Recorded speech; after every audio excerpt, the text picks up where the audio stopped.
우리 교회가 부흥하는 소리입니다. 우리 GCC의 미래입니다. 차세대를 책임지는 다윗과 골리앗의 이야기를 하고 있습니다. 기독교 내에서뿐 아니고 기독교 배경이 없는 이들에게도 많이 알려진 정말 유명한 이야기죠. 오늘 사무엘상 17장 다윗과 골리앗 이야기는 지난 시간에 16장과 묶어서 함께 보아야 한다고 말씀드렸었습니다. 어린 양치기 소년이 블레셋 거인 장수 골리앗을 쓰러뜨렸다는 반전의 스토리에 감동하라 하는 것이 본문의 메시지가 아니라고 그랬죠. 그래서 큰 그림을 기억하시기 바랍니다. 사무엘서 전체 주제가 무엇이죠? 하나님이 선택한 나라 이스라엘을 이끌 왕은 누구인가? 하나님 마음에 합한 왕은 누구인가? 이것이 계속해서 사무엘서가 추적해가는 그런 말씀입니다. 16장에 다윗이 사무엘로부터 기름 부음을 받고 차기 왕으로 지명받은 장면이 앞서 나오는 것도 거기에 있습니다. 그 이유가 거기에 있습니다. 다윗과 골리앗의 이야기를 볼 때에도 이 시각을 계속 견지하고 있어야 합니다. 그렇지 않으면 결국 우리는 이 다윗과 골리앗류의 이야기를 들으면 인생의 영적 골리앗을 물리치는 방법 혹은 강자를 이기는 약자의 기술 같은 것을 찾아내고 감동 먹고 그렇습니다. 살다 보면 그런 거 분명 필요합니다. 하지만 오늘 말씀이 주고자 하는 본질은 놓치게 되고 마는 거죠. 두말할 것 없이 다윗과 골리앗의 이야기는 그의 거룩한 나라 이스라엘을 이끌 왕 하나님의 마음에 합한 왕은 다윗이라는 것을 증거하는 본문 맞습니다. 이 이야기는 우리에게 여러 가지 생각할 것을 던지고 있지만 먼저 발견되는 특이한 점이 하나 있는데 그것은 성경의 다른 이야기에 비해서 좀 길다는 겁니다. 상황이나 등장인물 묘사가 디테일하고 등장인물의 대화까지 직접 합법으로 올려놨습니다. 그래서 제가 다른 이야기들, 유명한 다른 이야기들 얼마나 길까 한번 조사해봤어요. 직접 씌워봤습니다. 물고기 뱃속에서 3일 만에 나온 요나 이야기 있죠? 27절입니다. 사자굴에서 살아나온 다니엘 이야기 몇 절일 것 같습니까? 그것도 27절이에요. 여리고 성을 무너뜨린 여호수아 얘기 몇 절일 것 같습니까? 놀랍게도 그것도 27절이더라고요. 그래서 이게 무슨 여기 비밀이 숨어 있는 거 아닌가? 그 다른 얘기도 찾아봤어요. 갈멜산에서 바알 선지자와 한판 승부를 벌였던 엘리야 얘기 있잖아요. 그것을 씌워봤어요. 아깝게도 25절이었습니다. 다윗과 골리앗 이야기는 오늘 몇 절로 되어 있습니까? 17장 전체죠. 58절입니다. 다른 이야기들에 비해서 배가 넘는 거죠. 다윗과 골리앗의 이야기를 읽는 사람은 누구나 그 전투 씬에 관심이 있습니다. 성경에 그 장면이 어떻게 기록되어 있나 한번 볼까요? 오늘 48절 보십시다. 다른 거 다 빼고 순수 전투하는 그 장면만. 블레셋 사람이 일어나 다윗에게로 마주 가까이 올 때 다윗이 블레셋 사람을 향하여 빨리 달리며 손을 주머니에 넣어 돌을 가지고 물매로 던져 블레셋 사람의 이마를 치매 돌이 그 이마에 박히니 땅에 엎드러지니라. 2절입니다. 2절. 좀 허무하다는 생각이 들지 않습니까? 58절이나 길게 쓴 그 다윗과 골리앗 얘기 서론도 길고 뭐 말이 이렇게 많아요. 생각해보세요. 액션 영화인 줄 알고 들어갔던 3시간짜리 영화에 계속 기다리는 액션이 마지막 딱 3분 나고 끝났다고 생각해보십시오. 다윗과 골리앗 하면 두 사람의 싸움이 백미라고 생각할 텐데 성경은 그렇게 길게 절수를 사용하지 않습니다. 딱 2절밖에 쓰지 않았습니다. 왜 그럴까요? 싸움이 본질이 아니라는 거죠. 길게 쓴 이유가 다른 데 있는 것입니다. 그것을 여러분과 함께 찾아보려고 합니다. 다윗이 왕으로 세워지는 데 있어서 골리앗과 싸움이 어떤 의미가 있는지 이야기를 통해 다윗이 왕으로 세워지는 근거는 어떤 것인지를 함께 찾아보려고 합니다. 지난 시간 17장 앞부분에 성경에서 처음으로 다윗이 직접 말한 기록이 있었습니다. 이 할례 받지 않는 블레셋 사람이 누구에게 살아계신 하나님의 군대를 모욕하겠느냐? 성경 전체를 통해서 다윗이 처음 입을 열어서 한 말일 뿐 아니라 내용에 있어서도 굉장히 기록적입니다. 40일 내내 골리앗이 나와서 아침에 모욕하고 저녁 때 와서 야지 놓고 아주 굴욕적인 언사를 하고 40일 다녔어요. 그런데 이스라엘은 누구 하나 나서지 못하고 있는 상황이었습니다. 두려워서 도망했다고 되어 있습니다. 아버지 심부름하러 왔다가 골리앗의 말을 우연히 듣고 다윗이 분노하죠. 그 분노하고 던진 말, 그 말에 하나님이란 말이 처음 등장하게 됩니다. 그 다윗의 입에서. 골리앗을 상대해서 아무도 나가서 싸우지 못하는 것은 이스라엘의 힘이 없어서가 아니었습니다. 근본적으로. 싸움의 본질을 이해하지 못해서 그렇습니다. 골리앗은 이스라엘 보고 뭐라고 그랬냐면 너희들이 사울의 신복 아니냐? 이스라엘을 규정하기를 사울의 나라로 규정하고 있습니다. 종종 자기네 블레셋을 괴롭히는 일개 나쁜 이웃나라 정도로 보고 있습니다. 이스라엘은 골리앗이 규정해주고 있는 그들의 정체성에서 벗어나지 못하고 있습니다. 적의 장수 앞에서 두렵고 떨뿐 그들이 하나님의 택하신 백성이라는 것은 생각조차 말 한마디조차 입 밖에 못 내고 있었던 것입니다. 다윗은 완전히 다른 시각을 갖고 있었죠. 다윗에게 이스라엘은 살아계신 하나님의 군대였습니다. 그래서 다윗에게 이스라엘의 전쟁은 하나님이 싸우는 전쟁입니다. 그런 시각과 믿음을 가진 다윗이 오늘 본문에서 골리앗과 맞대결 합니다. 17장 후반부에 오늘 다윗이 직접 말하는 장면이 두 군데 나오는데 한 번은 싸우러 나가기 전에 사울과 대화하는 장면이고 두 번째는 골리앗을 향해 말하는 장면입니다. 사실 다윗과 골리앗의 이야기가 길어진 이유는 말이 많아서 그렇습니다. 그 말을 다 기록해주고 있어요. 골리앗이 40일을 매일같이 나와서 아침 저녁으로 한 얘기를 기억해주고 있고 아유 CCC의 미래예요. 자신 있게 막 다니는 다윗의 중요한 대화 세 가지가 나오죠. 지난 시간에 하나 봤고 오늘 그 두 가지를 중심으로 말씀 보도록 하겠습니다. 왜냐하면 다윗이 한 그 말 중에 오늘 싸움의 본질과 의미를 다 담고 있기 때문에 그렇습니다. 전투에 나가면 전투병만 있는 것이 아니고 정보병도 늘 있습니다. 오늘 31절 보면 다윗의 말이 바로 사울함께 전달된 걸 보면 그 안에 정보병도 있는 것을 알 수 있습니다. 그렇게 해서 사울과 다윗이 대면하게 되죠. 사울은 다윗이 어리고 경험이 없다고 걱정하지만 오히려 어린 다윗이 사울을 위로하고 있습니다. 그리고 전투에 나가죠. 막대기한 물맷돌 5개를 찾아서 주머니에 넣고 골리앗과 맞서게 되는데 미리 말씀드렸다시피 싸움이 굉장히 싱겁게 끝난단 말이죠. 첫 번째 물맷돌에 골리앗이 맞아서 쓰러지고 전세가 완전히 역전되어서 블레셋이 이스라엘에 쫓겨 죽거나 부상하고 이스라엘은 블레셋 지역까지 가서 노략하는 것으로 이야기가 끝납니다. 보통 영화에 보면 이 다윗이 그 영화를 만든다고 칩시다. 우리 헐리우드에서 이걸 영화로 만든다고 칩시다. 그 다윗이 시냇가에 가서 돌 5개를 줍는 거를 이 카메라가 따라갈 거 아니에요. 그러면 관객들은 뭘 기억하겠어? 저 돌 5개를 어떻게 쓰겠구나. 첫 번째 던져서 죽으면 뭐야, 돌 4개는. 제가 감독이라면 이렇게 하지 않았을까 싶어요. 이 사실은 이 할리우드에서 이거를 그 영화로 만들면 이 마지막 전투 장면에 한 2천만 달러 정도 쓰지 않았을까 싶습니다. 그래픽 디자인 해갖고 이 사람들이 떠드는 거 하면 하여튼 엄청나게 돈을 쏟아부었겠죠.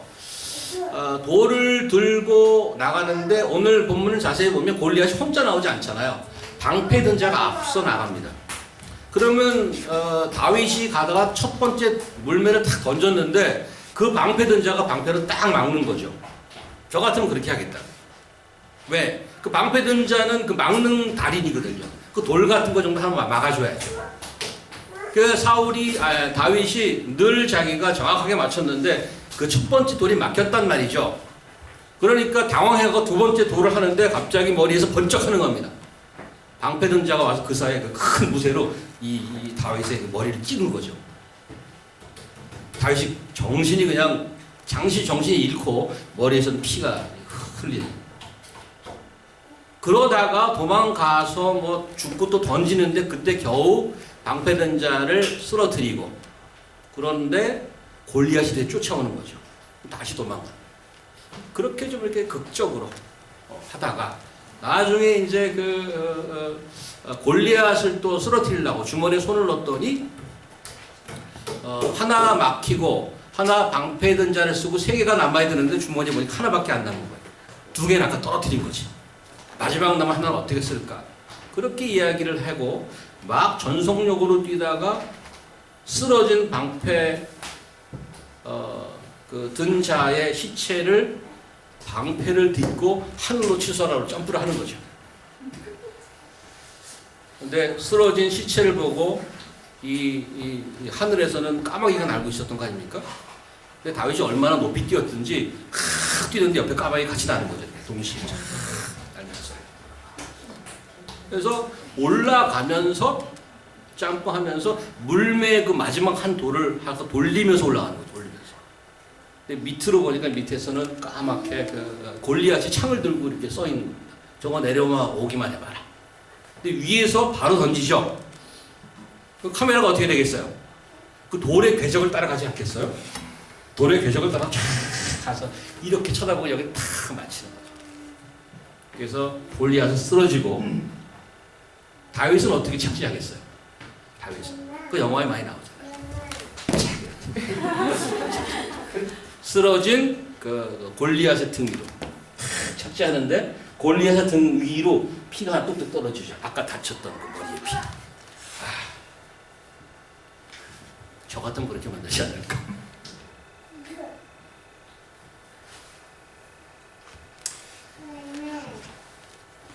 다윗은 어떻게 저런 거인 골리앗을 상대해서 이긴 것일까? 오늘 본문에 물맷돌이 머리에 박혀서 쓰러졌다고 되어 있습니다. 그러면 승리의 비결은 다윗의 물맷돌인가? 아니면 다윗의 물매 기술인가? 당사자인 다윗은 그렇게 말하지 않습니다. 45절 보세요. 다윗이 블레셋 사람에게 이르되 너는 칼과 창과 단창으로 내게 나아오거니와 나는 만군의 여호와 이름 곧 내가 모욕하는 이스라엘 군대 하나님의 이름으로 내게 나아가노라.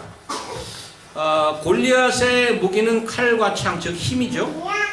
모든 세상에 다 이 방법을 사용하지 않습니까? 다윗의 무기는 뭐예요? 다윗의 무기는 너는 칼과 창으로 나오나 나는 내 무기는 새총이다. 나는 공깃돌 5개를 가지고 나간다. 이렇게 얘기합니까? 그렇지 않죠? 다윗의 무기는 여호와의 이름이란 말이죠. 그냥 여호와 이름이 아니고 만군의 여호와 이름, 내가 모욕하는 이스라엘 군대 하나님의 이름이. 이게 무슨 말이에요? 이름을 들고 나간다는 게 무슨 말이에요? 이름표 달고 나간다는 얘기입니까? 아니잖아요. 46절 보시면 오늘 여호와께서 너를 내 손에 넘기시리니 내가 너를 쳐서 내 목을 베고 블레셋 군대 시체를 오늘 공중의 새와 땅의 들짐승에게 주어 온 땅으로 이스라엘 하나님이 계신 줄 알게 하겠다. 무슨 말인가 하면 여호와께서 이 싸움의 주관자라는 것을 분명히 알고 있습니다. 여호와 하나님이 다윗에게 승리를 줄 것이라는 믿음으로 나간다는 것이 여호와의 하나님의 이름으로 나간다는 뜻입니다. 그의 말대로 됐죠? 칼과 창이 아니고 하나님의 이름으로 담대하게 나간 다윗이 골리앗을 쓰러뜨렸고 이어서 이스라엘 군대가 블레셋을 쫓아내고 큰 승리를 거두었습니다. 다윗의 말대로 골리앗을 쓰러뜨림으로 인해서 하나님의 모욕받음과 이스라엘의 치욕을 깨끗하게 제거했습니다. 이 싸움의 의미를 생각해 보자면 사실 골리앗으로 대표되는 살아계신 하나님을 모욕하는 그 모욕하는 오만한 힘과 권력을 쓰러뜨리는 것으로 볼 수 있습니다. 그것뿐 아닙니다. 살아계신 하나님을 믿지 못하는 사울과 이스라엘 군대가 보여준 불신에 대한 꾸지람이기도 합니다. 그래서 여기서 함께 생각해 보고 싶은 점은 왜 사울은 다윗처럼 못했을까 하는 겁니다. 왜 사울은 다윗처럼 못했을까? 사울과 다윗의 공통점이 있는데 두 사람이 다 공식으로 왕으로 취임하기 전에 큰 승리를 맛보았다는 점입니다. 사울이 승리했을 적 당시를 잠깐 돌아가 볼까요? 사울이 이미 왕으로 지정을 받고 공식으로 취임하기 전에 자기 고향에 가서 밭 갈고 있었습니다. 그런데 암몬이라는 나라가 그 길리앗이라는 이스라엘 북부를 괴롭혔단 말이죠. 그 괴롭혔다는 소식을 듣게 되었는데 그때 장면으로 한번 가보겠습니다. 사무엘상 11장인데 그 공격한다는 암몬이 괴롭힌다는 말을 들었어요. 거기서부터 제가 이렇게 했나는데 이 말을 들을 때 하나님의 영에게 크게 감동됨에 그의 노가 크게 일어나 사울이 이르되 이 날에는 사람을 죽이지 못하. 이건 제가 점프했습니다. 큰 노를 벌려갖고 나가서 다 승리했습니다. 승리하고 나서 이 날에는 사람을 죽이지 못하리니 여호와께서 오늘 이스라엘 중에 구원을 베푸셨습니다. 모든 백성이 길갈로 가서 거기서 여호와 앞에서 사울을 왕으로 삼고 길갈에서 여호와 앞에 화목제를 드리고 사울과 이스라엘 모든 사람이 거기서 크게 기뻐하니라. 무슨 말인가 하면 길갈에서 왕으로 취임하기 전에 이미 암몬 자손을 크게 승리한 그런 경험을 사울이 가졌고 사울이 그렇게 고백했어요. 여호와께서 승리를 주셨다고 고백했단 말이죠. 그런데 얼마나 은혜스러운 고백을 하는지 몰라요. 사울이 자신이 이스라엘군을 이끌어서 해낸 승리인데도 불구하고 모든 공을 하나님께 돌리고 있습니다. 그 직후에 지금 보시다시피 모든 사람이 와 그를 왕으로 추대합니다. 그가 왕이 되고 난 이후에 사울의 모습을 스케치한 것들을 조금 스킴3로 해보겠습니다. 몇 가지를 보게 되는데 14장을 한번 보겠습니다. 사울이 사는 날 동안에 블레셋 사람과 큰 싸움이 있었으므로 사울이 힘센 사람이나 용감한 사람을 보면 그들을 불러 모았더라. 굉장히 상식적인 얘기 같아요. 워낙 싸움이 많으니까. 근데 이거 성경 저자가 이걸 기록해주고 있다는 거죠. 싸움이 많았는데 그래서 힘 있는 자나 용기 있는 자를 보기만 하면 다 옆에 컬렉션 했어요. 다 모아놨다는 얘기죠. 그 이후에도 많은 전쟁이 있었습니다. 사울이 아말렉을 진멸하는 하나님의 명령을 받고 나가서 큰 승리를 또 거둡니다. 그 이후에 이런 말이 기록되어 있죠. 15장 12절 사울을 만나려고 아침에 이건 승리하고 나섭니다. 사울이 사울을 만나려고 일찍 일어났더니 어떤 사람이 사무엘에게 말하여 이르되 사울이 갈멜에 이르러 자기를 위하여 기념비를 세우고 발길을 돌려 길갈로 내려갔다 하는지라. 하나님의 명령에서 아말렉을 처리하라고 그랬는데 큰 승리를 거뒀어요. 돌아오는 길에 기념비를 세웠다고 합니다. 그리고 나서 이런 말이 또 기록되어 있는데 하나님의 명령을 온전히 지키지 않는 사울을 꾸짖는 사무엘에게 사무엘이 이렇게 말하는 것을 사울이 야단을 맞습니다. 왜? 아말렉을 진멸하라고 그랬는데 소랑 그 아각 왕을 그냥 살려서 오잖아요. 그래서 많이 야단을 맞는데 그러고 나서 사울이 이렇게 얘기합니다. 사울이 사무엘에게 이르되 내가 범죄하였나이다. 내가 여호와 명령과 당신의 말씀을 어긴 것은 잘못했다고 그래놓고 어긴 이유를 얘기해주고 있어요. 어긴 이유가 뭐예요? 내가 백성을 두려워하여 그들의 말을 청종하였음이니이다. 사울이 이르러 내가 범죄하였을지라도 자기가 잘못했다고 계속 그래요. 백성이 무서워서 계속 그래요. 그 다음에 뭐예요? 내가 범죄하였을지라도 이제 청하옵나니 내 백성의 장로들 앞과 이스라엘 앞에서 나를 높이사 나와 함께 돌아가서 내가 당신의 하나님 여호와께 경배하게 하소서.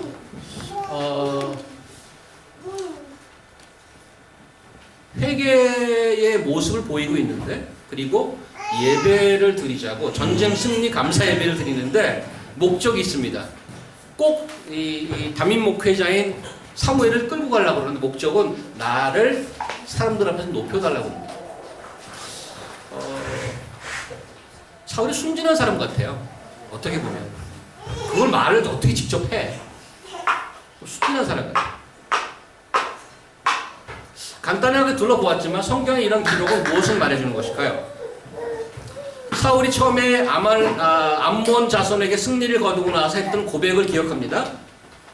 지금 다른 모습을 또 보고 있습니다. 사울이 변하는 거죠.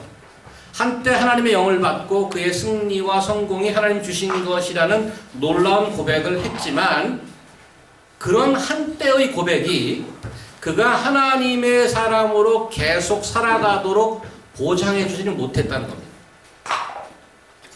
특별히 사울이 본 현상 중에 두드러진 것이 있는데 그것은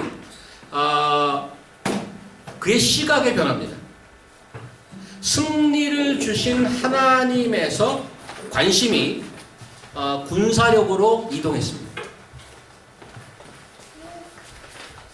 그를 왕으로 세워진 하나님을 경외하는 것에서 사람을 두려워하는 왕으로 경외의 대상이 바뀌었습니다. 두려워하는 대상이 바뀌었습니다. 이런 문제가 왜 생겼을까? 저는 기억의 상실로 봅니다. 이거 드라마에 나온 기억 상실증이 아니고 드라마에 왜 이렇게 기억 상실증이 많이 나와요? 그렇게 흔한 병인가요? 자기도 어쩔 수 없는 기억 상실증이 아니라 자신의 근원이 어떻게 시작되었는지를 잊어버리는 것입니다. 자신의 왕됨과 자신의 존재, 자신의 승리의 원천이 하나님인 것을 기억하지 못하면, 그걸 고백했던 자입니다. 그걸 기억하지 못하고 잊어버리면 그 하나님을 대체하는 것을 찾게 되어 있습니다. 하나님께서 주셨던 승리를 잊으면 이제는 뭘로 대체해요? 그 하나님이 주셨던 그 승리를 잊으면 군사력으로 그걸 대체하는 거죠. 그래서 블레셋과 많은 싸움이 있는데 용감한 사람이나 힘센 사람을 자꾸 옆으로 모아두는 거죠. 하나님께서 주셨던 승리를 잊으면 이제 군사력의 증강으로 전투할 수밖에 없는 것입니다. 자신을 왕으로 세워진 일을 잊으면 이제 자신이 다스려야 할 백성의 눈치를 보게 되는 것입니다. 사실 이것은 세상의 일반적인 싸움입니다. 오늘 골리앗이 이끄는 블레셋과의 전투에서 사울과 이스라엘이 보인 모습에서 그것이 그대로 드러나지 않습니까? 하나님을 잊으면, 잘 들어보십시오. 하나님을 잊으면 세상의 싸움의 프레임에 걸리게 되어 있습니다. 17장 초반에 17장 초반에 골리앗의 장비를 소개하는 그 말이 장황하게 설명되는 것이 있습니다. 기억하십니까? 키가 3m고 헬멧과 전투복을 입었는데 그 무게만 80kg고 창과 칼을 들었는데 창 날만 뭐 몇십 킬로고 이런 소개하는 말이 있습니다. 이게 무슨 얘기를 하려고 성경 기자가 썼을까요? 군사력이 이 정도라고 쓴 것입니다. 그죠?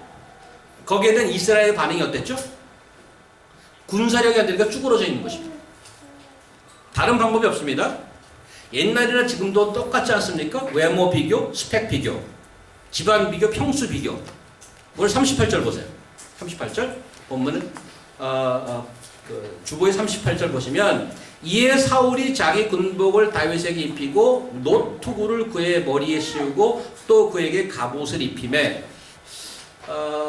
사울이 다윗에게 자기 장비를 대여해주고 있습니다. 이 말은 무슨 말인가 하면 사울은 현재 골리앗과 똑같은 싸움을 하겠다는 얘기죠. 골리앗의 가치관, 골리앗의 전술을 그대로 답습하고 있습니다. 골리앗의 싸움에서 사울이 찾는 것은 뭐겠어요? 군사력이죠. 문제는 외형을 갖고 싸우면 자기보다 더 큰 외형이 나오면 싸워보기 전에도 패배인 거죠. 지금 이스라엘이 그 상태인 것입니다. 다윗은 어떻죠? 싸움의 자체를 바꿔버리죠. 45절 다시 보세요. 너는 칼과 창과 단창으로 내게 오거니와 나는 만군의 여호와의 이름 곧 내가 모욕하는 이스라엘 군대의 하나님의 이름으로 내게 나아가노라. 군사력의 싸움으로 보지 않습니다. 그럼 무슨 싸움이라고요? 이거는 기억의 싸움입니다. 무슨 말이죠? 35절 가보세요. 35절 제가 했습니다.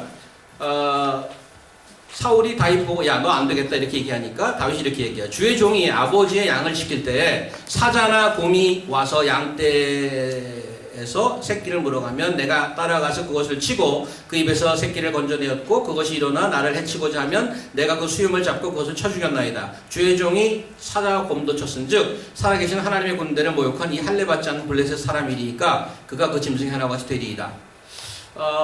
33절에 사울은 다윗 보고 너 어리고 전투 경험이 없어서 이런 싸움을 위험하고 못 나간다고 하니까 거기에 대한 다윗의 답변이 이렇습니다.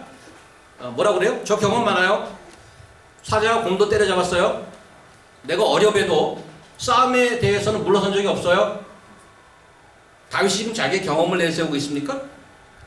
곰과 사자를 잡았다면 보통 싸움꾼이 아닙니다. 맨손으로. 물론 이거 했겠죠. 목숨이 왔다 갔다 하는 상황을 겪은 것입니다. 근데 37절 보십시오. 37절 함께 읽겠습니다. 37절 시작. 또 다윗이 이르되 여호와께서 나를 사자의 발톱과 곰의 발톱에서 건져내었은즉 나를 이 블레셋 사람의 손에서도 건져내시리이다. 아까 그랬죠? 기억의 싸움이라고. 무슨 말이죠?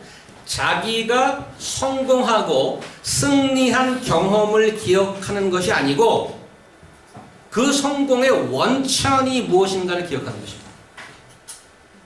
저는 이것이 믿음의 정의라고 생각합니다. 다윗이 뭐라고 고백해요? 여호와께서 나를 사자의 발톱과 곰의 발톱에서 건져내었은즉 나를 이 블레셋 사람의 손에서도 건져내시리이다. 설명하면 믿음이란 이거 갖고 정의해 봅시다. 믿음이란 무엇이냐? 믿음이란 과거의 은혜의 원천을 근거로 과거에 내가 경험했던 은혜의 원천을 근거로 미래를 두려워하지 않는 것입니다. 다윗이 골리앗을 향해서 나갈 수 있었던 것은 객기나 용기가 아니고 승리의 원천이신 여호와를 기억하는 믿음이었습니다. 그가 여호와를 기억할 수 있었던 것은 그가 일상을 바라보는 시각에서부터 나왔습니다. 목자였던 그는 사자와 곰으로부터 양을 지키는데 목숨이 왔다 갔다 하는 매일을 살았습니다. 다윗은 그런 것을 야 오늘도 참 위험했는데 잘 살았다 이렇게 보지 않고 그 일상을 살아낼 수 있는 그 위험을 매일매일 극복할 수 있는 원천이 하나님임을 분명히 알았고 기억했던 자입니다. 그래서 그는 자기 시편에 이런 고백을 합니다. 33편 왕이 없으며 이거 시편 33편 있습니다. 왕이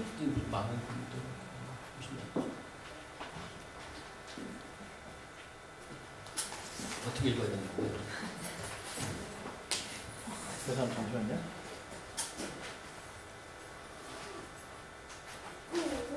네, 여기 있습니다. 저 시편. 많은 근대로 구원 얻은 뭐가 없습니다.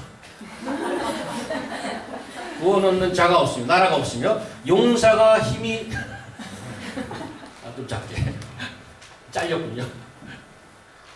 크게 보느라고. 다시 많은 군대로 구원 얻은 왕이 없으며 용사가 힘이 세어도 스스로 구원하지 못하는도다. 구원하는 데는 군만은 없다며 군대가 많다 하여도 능히 구하지 못하는도다. 여호와는 그를 경외하는 자 곧 그의 인자하심을 바라는 자를 살피사 그들의 영혼을 사망에서 건지시며 그들이 굶주릴 때 그들을 살리시는도다. 우리 영혼이 여호와를 바라며 그는 우리의 도움과 방패시로다. 사울은 지금 무엇을 계산하고 있을까요? 물론 군사력과 병력입니다. 틀린 건가요? 아니요. 대단히 현실적이고 굉장히 실제적입니다. 그래서 그동안 아까 보았다시피 상당한 성공도 거두었습니다. 문제는 뭐죠? 사울이 골리앗을 만나면 백전백패. 나보다 스펙이나 집안이나 외모가 뛰어나면 나는 전투는 못 나가고 작전을 바꾸죠. 뭘로? 뒷담화로. 사울은 성령을 받았고 하나님이 주신 승리를 경험하고 그것을 자기 입으로 고백했던 자입니다. 경험이 있는 자입니다. 그는 사울이 실패했던 이유는 그가 경험했던 승리의 원천을 잊은 것입니다. 그러면 어떤 현상이 일어난다고요? 다른 것에 의지하게 되잖아요. 가장 일반적인 것이 뭐예요? 총칼입니다. 즉 돈과 권력, 포지션, 스테이터스 이런 거죠. 그래서 사울이 힘 있는 자를 옆에 모으는 것입니다. 그건 쉽습니까? 그런 거 갖추는 것도 만만치 않습니다. 게다가 총칼의 프레임에 걸려들면 등장하는 게 비교의식입니다. 나보다 잘난 사람을 보면 셋 중에 하나잖아요. 부러워하거나 두려워하거나 질투하거나. 나보다 못한 사람 만나면 바로 밟죠. 기도할 때 저는 아주 의도적으로 감사부터 시작합니다. 우리 교회 모임도 마찬가지입니다. 월간 기도회를 하거나 어떤 모임을 할 때 감사의 기도를 먼저 드립니다. 현정자매님도 오늘 감사의 기도부터 시작하지 않았습니까? 우리 소그룹 모임을 인도하는 섬김이들에게도 부탁할 때 꼭 감사 기도를 하라고 합니다. 왜 그렇죠? 은혜의 원천을 기억하는 연습을 하는 것입니다. 사람이란 본질상 은혜를 잇는 동물입니다. 그래서 잘 되면 내 탓, 안 되면 조상 탓입니다. 현재 자기가 누리는 것이 어떻게 왔는지를 잊게 되면 내 삶의 90% 이상은 걱정으로 충만해집니다. 은혜는 다 잊고 내 앞에 있는 문제만 집중하게 됩니다. 사실 객관적으로 생각해 보면 나의 문제는 내가 현재 누리고 있는 것에 비교해 보면 훨씬 작습니다. 그럼에도 불구하고 항상 문제의 자리를 깔고 거기 텐트를 치죠. 캠핑을 하고 여러분들 표현으로 진상을 떨고 앉아있는 것입니다. 미래가 걱정되는 이유가 뭐죠? 믿음이 없기 때문에. 믿음이 뭐라고 정의했습니까? 믿음은 뭐라고 정의했죠? 내가 받았던 은혜의 원천을 기억하는 것입니다. 믿음이 없는 것은 그것을 잊는 것입니다. 다윗과 골리앗의 이야기에 수도 없이 많은 사람이 등장하죠. 이스라엘 군대. 영화로 하면 그 화면에 들어갈 사람 생각해 보십시오. 이스라엘 군대 나오죠. 블레셋 군대 나오죠. 우리 복음으로 하나님의 교회 미래가 계속 속속들이 등장하고 있습니다. 입장.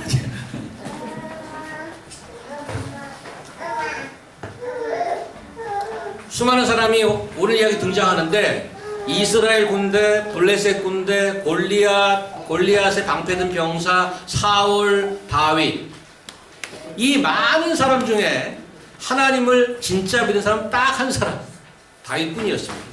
이방 블레셋은 치우고라도 이스라엘의 그 많은 병사, 현직 왕 사울 누구도 하나님을 믿지 않았습니다.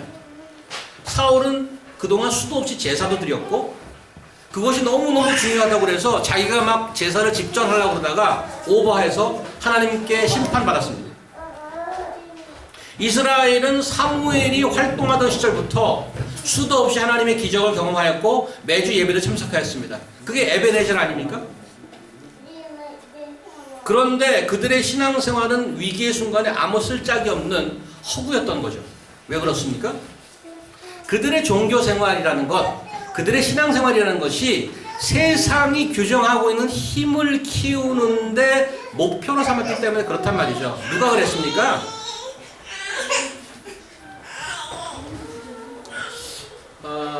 누군가가 세월호 문제의 본질은 평소에 하던 대로 한 것이라는 말을 한 적이 있습니다. 세월호가 침몰하던 날 승무원들이 유유히 배를 빠져나오지 않았습니까?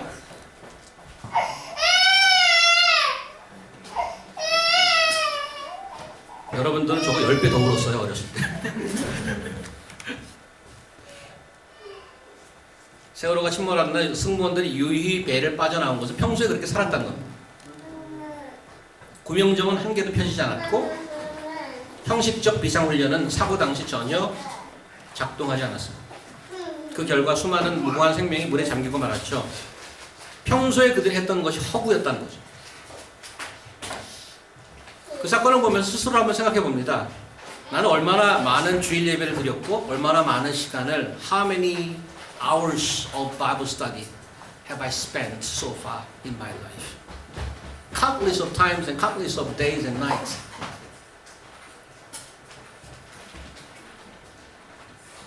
돈 쓰고 시간 쓰고 소위 기독교 religious activity, 종교 활동을 해왔습니다.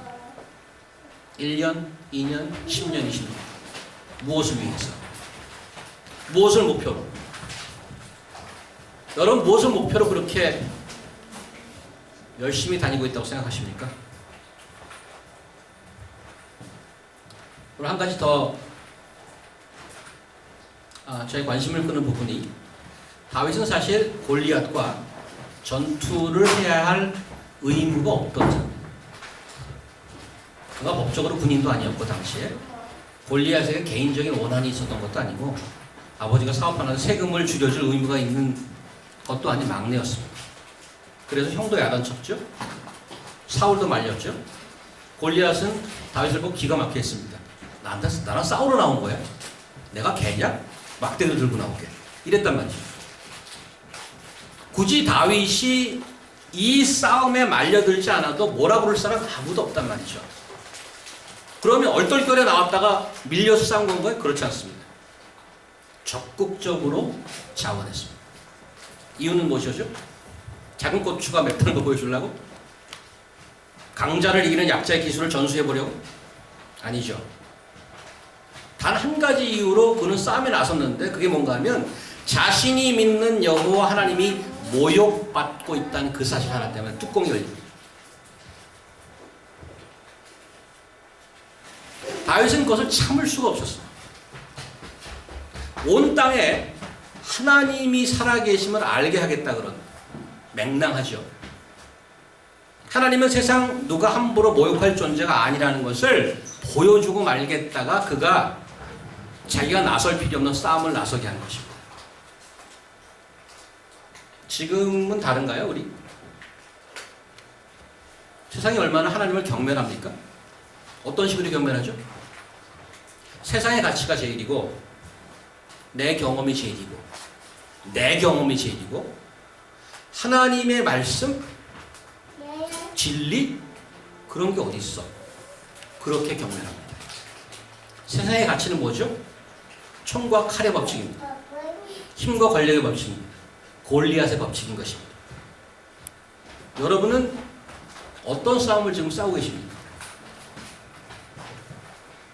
저는 다윗과 골리앗 이야기를 보면서 스스로 정신 차리고 점검해야 될 것이 있다고 믿습니다. 나는 믿는다고 하면서 목사로 가면서 어떤 가치를 지금 쫓고 있는 것인가? 골리앗은 우리가 물리쳐야 될 대상인데 마음 한구석에 골리앗을 무서워하면서 골리앗처럼 되고 싶은 건 아닌가? 마음속 깊이에 골리앗이 부럽진 않은 것인가? 내가 살아오면서 내 안에 무엇을 원하고 있을까? 여러분 곰곰이 생각하시길 바랍니다.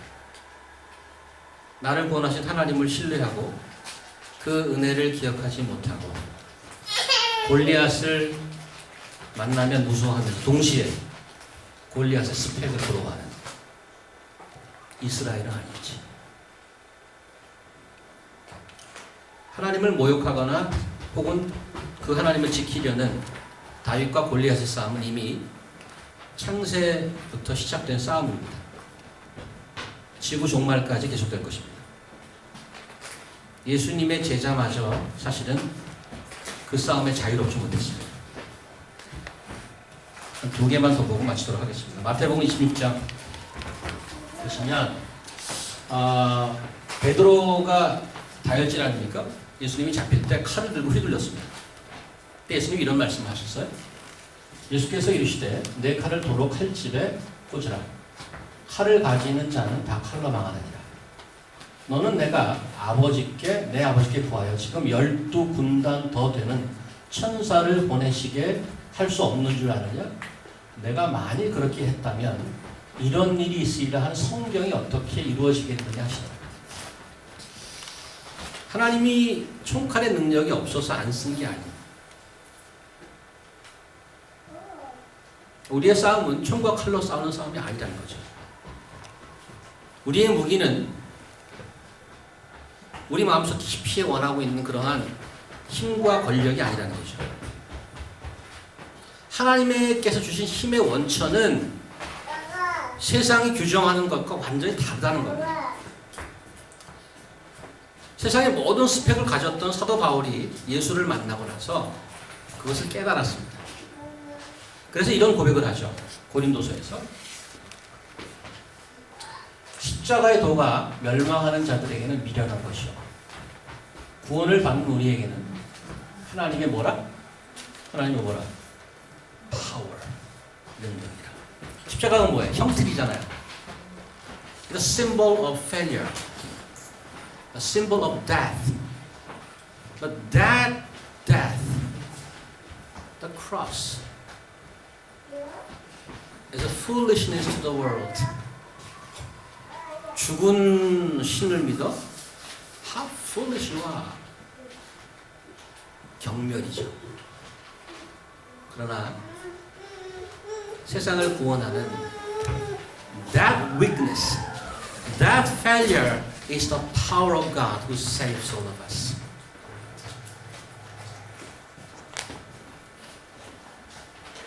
하나님을 믿는 우리에게는 그리스도의 십자가가 힘이고 능력입니다. 이것이 복음과 구원의 역설입니다. 그리스도께서 십자가에서 받으신 경멸과 모욕은 사실 여러분과 저 때문에 받으신 거예요.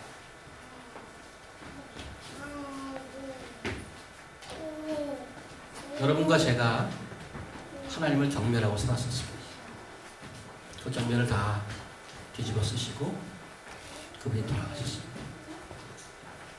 그분의 죽음 때문에 우리를 구원해 주셨습니다. 우리에게 돈 주고 권력 주고 스테이터스 주고 그런 것이 아니고. 우리 교회가 약한가요? 여러분 약합니까? 나 정말 부자야 이런 분 없을 겁니다. 세상에서 세상의 가치로 줄을 세우면 여러분 상위 5%입니다. Agree with that? 여기 앉아 계신 여러분들이 상위 5%라고요. or higher. 그러면 내가 세상에 가서 약함이 이깁니다. 그러면 뭐라고 할까? 우리 복음으로 하나 되는 교회가 이 자리에 계신 여러분이 우리가 존재하고 살아가는 원천을 올바로 기억하고 그걸로 사는 힘이 되시길 바랍니다. 신앙생활하고 믿음 생활하는데 골리앗의 스펙을 부러워하지 마십시오. 하나님께서 우리를 총칼로 보내지 않으셨습니다. 아들을 보내셔서 구하셨습니다. 그것을 기억하는 여러분 되시기를 주의 이름으로 기도하겠습니다. 하나님,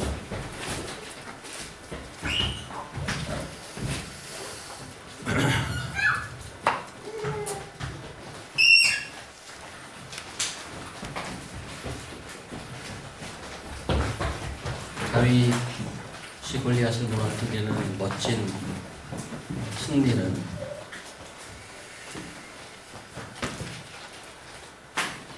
수천 년 후에 다윗의 자손인 예수 그리스도께서 십자가에 달리신 싸움으로 이겨졌습니다. 모두들 패배와 실패를 보았지만 하나님께서는 총칼이 아니고 하늘의 지혜로 십자가의 도로 저희를 구해내셨습니다. 그것을 기억하고 그것을 순종하고 그것이 모욕받고 그것이 경멸될 때 내가 낄 싸움이 아니더라도 용감히 그 싸움을 싸워나가는 저희들에게 도와주시옵소서. 예수님 이름으로 기도합니다.